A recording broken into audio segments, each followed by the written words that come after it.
자, 우리 이어서 카르스트 지형에 대해서 살펴보도록 하겠습니다. 자, 카르스트 지형을 이해하기 위해서 먼저 암석을 하나 이해를 해야 됩니다. 중요한 암석이에요. 석회암이라고 불리는 녀석을 우리 이해를 해야 됩니다. 하면 석회암 중학교 때부터 많이 들어보셨을 거예요. 그렇다면 석회암은 도대체 무엇이냐?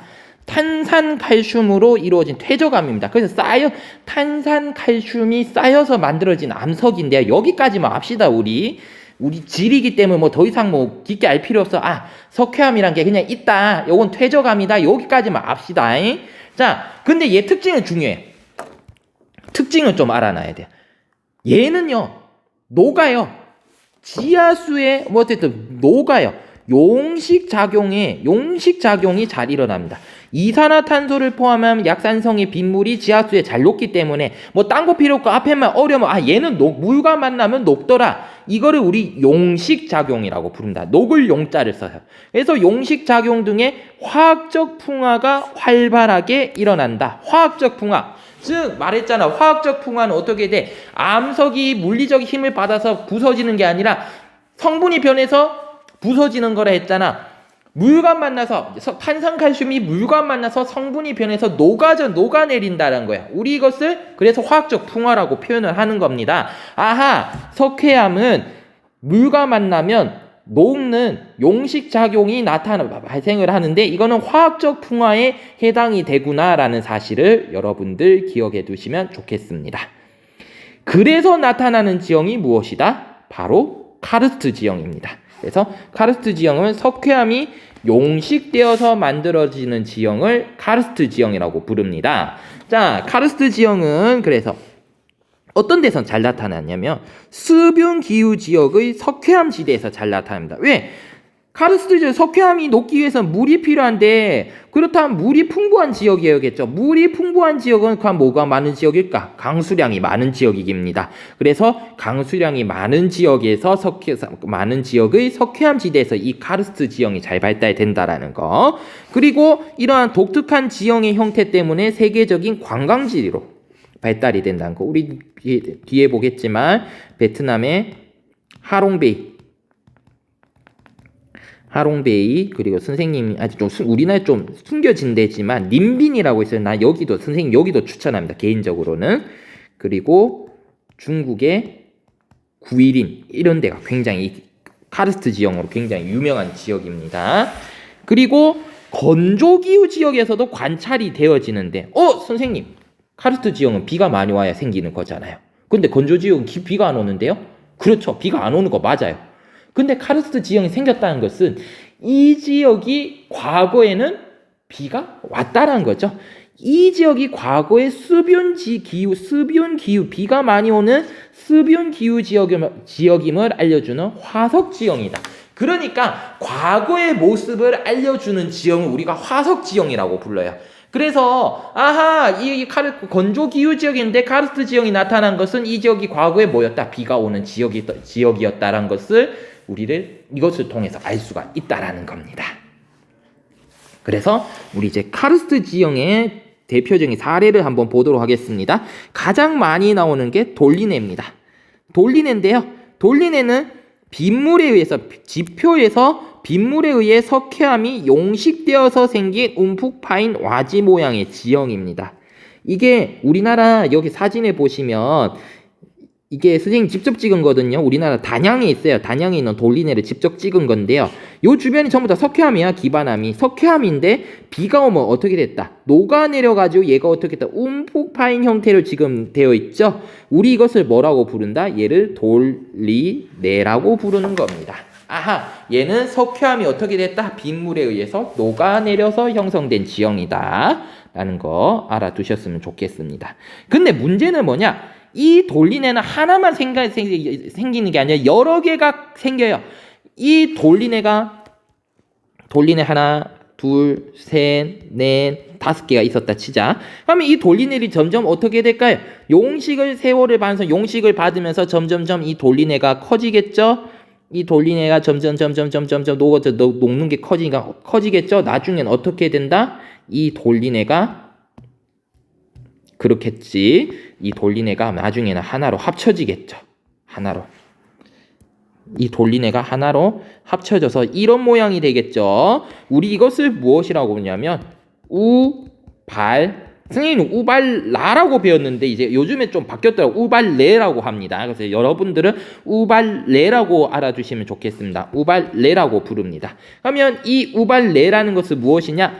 두 개 이상의 돌리네가 연결되어서 확장된 거다. 그러니까 각각의 돌리네들이 용식을 받으면서 돌리네가 커진 애가 어떻게 되더라? 주변에 있는 돌리네들이 합쳐져서 하나의 커다란 돌리네가 형성이 되었는데 우리 이것을 뭐라고 부른다? 우발레라고 부른다.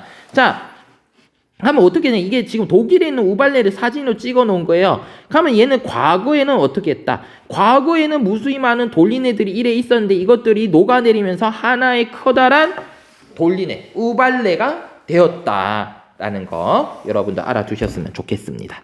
그럼 이런 우발레가 계속 녹아 커지면서 더 큰 우발레가 만들어지는데 이걸 우리가 폴리에라고 부릅니다. 이거 시험 문제는 안 낼게요. 규모가 굉장히 큽니다. 싱크홀입니다. 싱크홀인데 돌리네에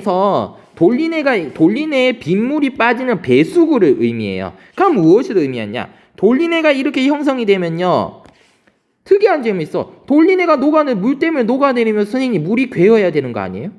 아니야. 물이 없어요. 어떻게 되냐? 물이 빠지는 구멍이 존재를 한다는 거예요. 녹아가지고 물이 이렇게 해가지고 녹아내리는데 이 물이 이렇게 빠져나가는 배수구가 이렇게 존재를 한다는 겁니다. 우리 이 배수구를 뭐라고 부르냐면 싱크홀이라고 부릅니다. 그래서 돌리네에서 빗물이 빠지는 배수구인데 여기가 바로 싱크홀이에요. 가면 비가 내리면 어떻게 된다? 비가 내리면 물이 차겠죠. 물이 차는데 나중에 어떻게 된다? 이 물들이 이쪽으로 다 빠져나간다는 거예요. 지하로. 그래서 이 싱크홀은 석회 동굴 발달에 영향을 미치더라라는 거 여러분들 조금 알아두셨으면 좋겠습니다. 석회 동굴 발달에 영향을 미치더라라는 거 좀 알아두셨으면 좋겠어요. 그래서 싱크홀에 대해서 살펴봤습니다. 그래서 이 싱크홀 지금 학습지에 선생님이 QR코드로 싱크홀의 형성 과정이라고 아마 해놨을 건데요. 싱크홀이요, 요즘에는 지표에 생기는 구덩이를 자체를 싱크홀이라고 부릅니다. 그래서 그 싱크홀의 형성 과정에 대해서 설명한 영상을 선생님이 링크를 걸어놨으면 QR코드 찍어가지고 영어 영상일 건데요. 자막 기능이 되더라고요. 자동 번역 자막 기능으로 보시면 여러분들 우리가 지금 뉴스에서 많이 나온 싱크홀이 이런 과정을 통해서 형성이 되구나 라는 것들을 여러분들이 조금 더 쉽게 알 수 있을 것 같습니다. 시간 되면 한번 보세요. 자, 그 다음에 카렌이라고 불리는 지형입니다. 카렌이라고 불리는 지역인데요. 카렌은 무엇이냐? 석회암이요, 지표면에 노출된 채 경사지에서 차별적 용식을 받았습니다. 차별 침식을 받았다는 거야. 그러니까 이게 뭐냐? 어떤 곳은 요게 우리가 배웠던 차별 침식에 해당이 돼요.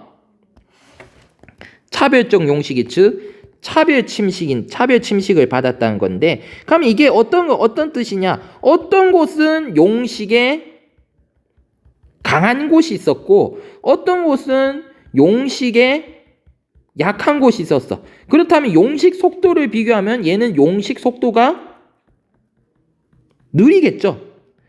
근데 얘는 약한 곳은 용식의 약한 곳은 용식 속도가 빠르겠지. 그러니까 어떤 곳은 빠르게 흘러내리고 어떤 곳은 느리게 녹아내린 거야. 그래서 용식의 강한 석회암이 울퉁울퉁한 바위나 뾰족한 기둥 형태로 남아있다는 거예요. 이거를 카렌이라고 부르는데 이런 거예요.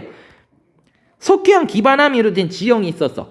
근데 어떤 곳은 용식에 강하고요. 어떤 곳은 용식에 느려요. 그럼 어떻게 용식에 빠른 곳은 어떻게 된다?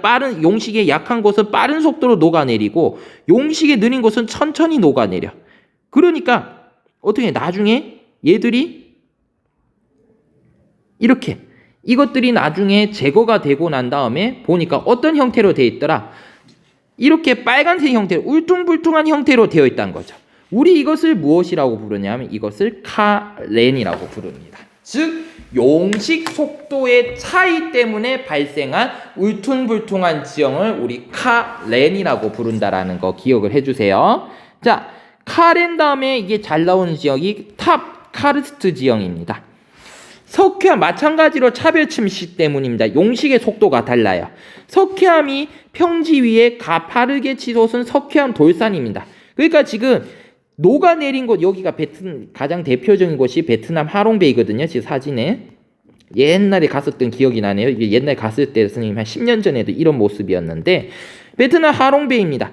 얘는 지금 남아있는 곳은 석회암 용식이 강해요. 그러면 어떻게 해야 한대서?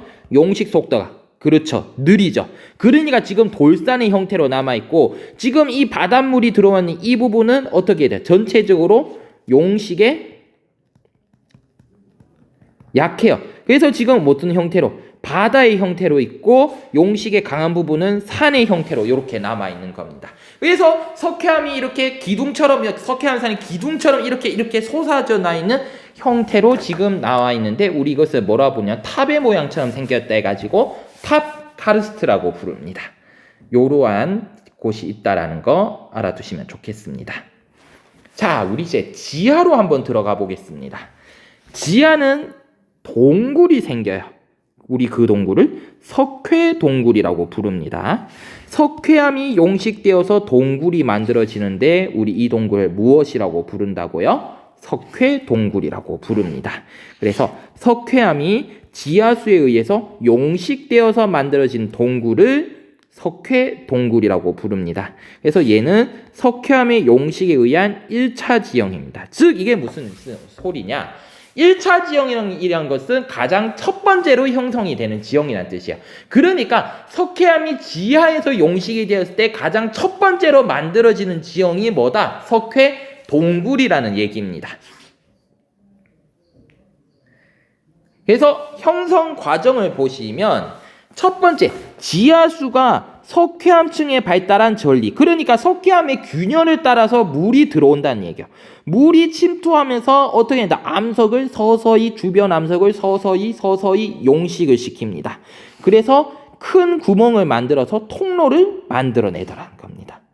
그리고 이 통로로 계속해서 뭐가 들어오겠어? 물이 들어오겠죠? 그러면 물에 의해서 뭐가 된다? 용식이 진행이 되니까 지하수가 지나는 통로가 점점 어떻게 되더라? 커지더라. 근데 물은 어떻게 되냐? 물이 계속 쏟아지니까 이 물이 계속 지하로 점점 스며들면서 물이 계속 내려가요. 그렇기 때문에 과거에 물이 찼던 곳은 이제 더 이상 물이 차지 않습니다. 지하수가 더 아래쪽으로 새로운 물길을 발달시키면서 기존의 통로가 동굴 형태로 남게 되는 거죠. 한번 보도록 할게요. 자, 물이 흐릅니다. 이렇게 하천에 물이 흘러요. 근데 하천 밑으로도 물이 침투해요. 석회암의 균열 따라서 물이 이렇게 균열 따라서 침투를 합니다. 어떻게 되느냐? 그렇죠. 물이 어떻게 되느냐? 이렇게 동굴을 파괴돼요. 동굴을 파괴되는데, 이렇게 지금 하천이 흘러대는 물이 어떻게 되냐? 계속해서 밑으로 파괴됩니다. 밑으로 파괴되어 어떻게 돼? 그러면 물은 더 밑으로 내려가고, 과거에 있었던 곳은 물이 전혀 없으니까 이제 어떻게 되느냐? 동굴로 남게 됩니다. 그래서 이러한 석회 동굴은요, 산 중턱에 있어요. 산 중턱에 있습니다. 왜? 산 중턱에 있다는 거 정도만 알아두세요. 내가 이거 수업 시간에 조금 설명해 드리겠습니다. 이러한 특징들 때문에. 그래서 석회 동굴로 만들어진, 이러한 석회 동굴이 만들어지고 난 다음에 이제 부가적으로 석회 동굴에 여러 가지 지형이 생깁니다. 세 가지 지형이 생겨요. 첫 번째, 종유석이라는 녀석이 있어요. 종유석은 동굴 천장에서 중력 방향으로 탄산칼슘이 침전되어 발달한 지형을 종유석. 석수는 어떻게 돼? 물이 똑똑똑 떨어지면 이제 아래쪽에서 올라오는 것이 있어요. 얘는 어떻게 있냐? 동굴이 이래 있으면 동굴 위에서 이렇게 달려서 내려오는 게 있습니다. 얘를 종유석이라고 부른다라는 거야. 석수는 동굴 바닥에서 위로 발달하는 겁니다. 동굴 바닥에 있으면 어떻게 된다? 물이 똑똑똑 떨어지잖아. 그럼 위로 요렇게 솟구쳐 오르는 게 있다라는 거죠. 얘가 돌로 된 색삭 같다. 석순. 얘들이 어떻게 해서, 얘들 둘이가 동굴이 있으면 위에서는 종유석이 내려오고 밑에서는 석순이 올라오니까 얘들 나중에 어떻게 된다? 둘이 만나겠죠. 그래서 하나의 기둥을 만듭니다. 이것을 우리 뭐라고 부른다? 석주. 종유석과 석순이 발달해서 연결된 기둥을 우리 석주라고 부릅니다. 그래서 보시면 동굴의 위에 매달려 있다. 뭐? 종유석. 얘들이 똑똑똑 물이 떨어진다. 위에서부터 밑에서부터 위로 올라온다. 석순. 얘들 둘이가 어떻게 됐다? 얘들 둘이가 만났다. 그래서 하나의 기둥이 이뤘다. 석주. 요렇게 동굴 내부가 구성이 됩니다. 여기까지 하면 우리 이제 카르스트 지형까지 살펴봤고요. 선생님과는 카르스트 지형까지 먼저 정리를 해보도록 하겠습니다. 모두 다 영상 보신다고 수고 많으셨습니다. 수업 시간에 뵙겠습니다.